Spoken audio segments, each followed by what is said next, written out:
අද අපි කතා කරන්න යන්නේ උෂ්ණත්වය සෙල්සියස් අංශක 40ටත් වඩා වැඩි වෙන රටක් ගැන.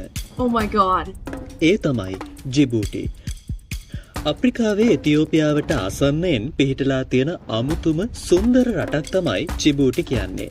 මේ පිහිටලා තියෙන්නේ හෝර්න් ඔෆ් අප්‍රිකා කියන වැදගත් භූගෝලීය ප්‍රදේශයේ. රතු මුහුද අසල තියෙන නිසා ලෝකයේ වැදගත් නාවික මාර්ගයක් මැද තියෙන රටක් විදිහට ජිබූටිට විශේෂ තැනක් හිමි වෙනවා.